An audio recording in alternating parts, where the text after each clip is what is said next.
संत बड़े निरपेक्ष होते हैं। चारण जाति में जन्म हुआ था संत ईश्वरदास जी का, जिनके बारे में कहा जाता है गुजराती में ईसरा सो परमेश्वरा, परमेश्वर के जैसी सामर्थ्य ईश्वरदास जी में आ गई थी।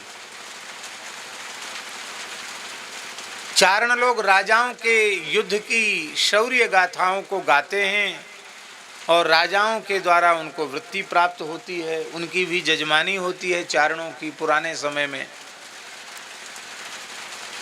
तो राजाओं की जजमानी तो उन्होंने छोड़ दी।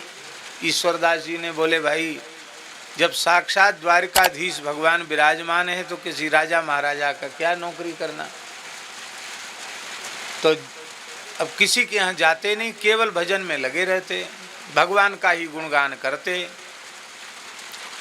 और खूब उदारता पूर्वक ठाकुर सेवा, गौ सेवा, संत सेवा करते। कोई साधु आवे सबको खिलाना। अब कमावे तो कोई एक पैसा नहीं और खर्च करने लग जाए तो कुबेर का खजाना खाली हो जाएगा। ऐसी स्थिति आ गई ईश्वरदास जी के जीवन में, उनके घर में कुछ नहीं रह गया, गृहस्थ थे बेचारे। भगवान ने परीक्षा ली उनकी।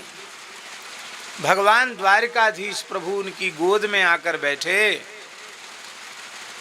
और उनके कपोल पर हाथ रखकर कहा कि बाबा आपको क्या चाहिए मांग लो।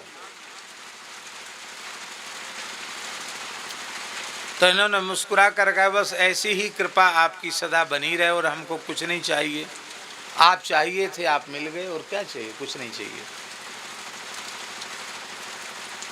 एक बार ठाकुर जी ने कहा कि बाबा आप मांगते नहीं हो, हम बार बार आते हैं आपसे हट करते हैं, आप मांग लो कुछ। तो उन्होंने कहा अच्छा ठीक है, आज ज़्यादा आप पीछे पड़े हो तो हम मांग ही लेते हैं, आपसे वरदान मांग लेते हैं। लेना हम इसलिए नहीं चाहते कि उन्होंने कहा बर दे के बहु ठगे, सकामी भक्त जाहु फिर। अब चले जाओ, हमको कुछ लेना नहीं आपसे। वरदान का लालच देकर कितने भक्तों को आपने ठग लिया है, हमको ठग नहीं सकते हो, हम ठगाई में आने वाले नहीं हैं। भगवान बोले भाई देखो हमारा दर्शन अमोघ है, कुछ न कुछ तो मांगना पड़ेगा। तो बोले अच्छा ठीक है, अब हम आपकी प्रसन्नता है तो हम मांग लेते हैं। आज के बाद कभी भी हमारे सामने यह आकर नहीं कहोगे कि कुछ हमसे मांग लो, यही दे दो, हमसे कुछ ले लो, यह प्रस्ताव आज के बाद कभी हमारे सामने मत करना, यही हम मांगते आपसे। भगवान को आश्चर्य हुआ, ऐसी निष्कामता, ऐसी गरीबी में हमसे कुछ नहीं चाहते। तो बोले मांगने के नाम पर, लेने के नाम पर आप इतना डरते क्यों हो? हमने तो बड़े बड़े भक्तों को दिया, विभीषण को लंका का राज्य दे दिया, सुदामा को रंक से द्वारकाधीश अपने जैसा बना दिया, आप इतना डरते क्यों हो? तो ईश्वरदास जी ने पूछा कि आप साक्षात द्वारकाधीश भगवान श्री कृष्ण हैं, नारायण हैं, ब्रह्मा जी, शंकर जी, लक्ष्मी जी आपको भजती हैं और आप मेरे जैसे गरीब की गोद में आकर बैठते हैं, इतना हमसे लाड़ प्यार करते हैं। हम आपसे पूछते हैं कि हम आपसे कुछ मांग लेंगे, आप हमको दे तो जरूर देंगे, आप सब कुछ दे देते हैं।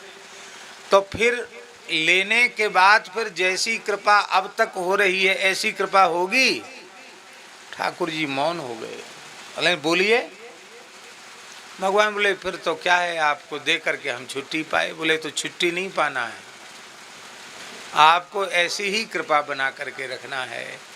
ऐसे संत थे ईश्वरदास जी। एक बार घर में 3 दिन तक चूल्हा नहीं जला, उनके था ही नहीं कुछ, चूल्हा ही नहीं जला। तो उनके बालक भूख के कारण रोने लगे। तो उन्होंने अपनी पत्नी से कहा कि अरे भाई आज भजन में बड़ा विक्षेप हो रहा है, ये बालक क्यों शोरगुल कर रहे हैं? बोले महाराज आप तो महात्मा हो, पर ये तीसरा दिन है, अब ये भूख सहन नहीं हो रही है। तो बोले देखो इनको भजन में लगाओ। हम भगवान से अन्न के लिए प्रार्थना करने वाले नहीं हैं, भूखे भले ही मर जाएं, हम कुछ चाहते नहीं हैं। तो इनको कैसे चुप कराऊं? तो ईश्वरदास जी ने कहा कि चूल्हा चिता दो और बटलोई में अदन धर दो। तो कुछ डालने के लिए तो है नहीं। अरे बोले डालने के लिए हो चाहे बच्चों को संतोष हो जाएगा कि चूल्हे पे कुछ बन रहा है, और उनको कह दो कि कीर्तन करें। बालक कीर्तन करने लगे, श्री कृष्ण गोविंद हरे मुरारे, हे नाथ नारायण वासुदेव।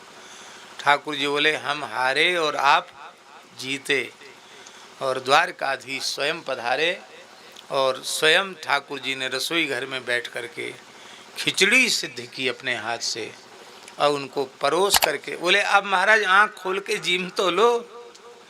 उसके बाद उनके यहाँ कोई अभाव नहीं रहा। सैकड़ों संतों की सेवा, अतिथियों का सत्कार निरंतर होता रहता, लंगर चलता रहता है, कथा कीर्तन उत्सव महोत्सव का की धूम मची रही थी ईश्वरदास जी के यहाँ। और जब ईश्वरदास जी भगवान के धाम को गए तो कैसे गए? स्नान ध्यान किया, तिलक धारण किए, पाग बांधी, और एक घोड़ा था उनका, उस घोड़े पर सवार हो गए। लोगों ने कहा महाराज कहाँ जा रहे? बोले वैकुंठ जा रहे हैं। और घोड़े की पीठ थपथपाई, चल ठाकुर जी के यहाँ। सदेह घोड़े के सहित वैकुंठ चले गए। इसका मतलब है घोड़ा तो पशु योनि में था, पर संत के संपर्क से वो घोड़ा भगवान के धाम का अधिकारी हो गया।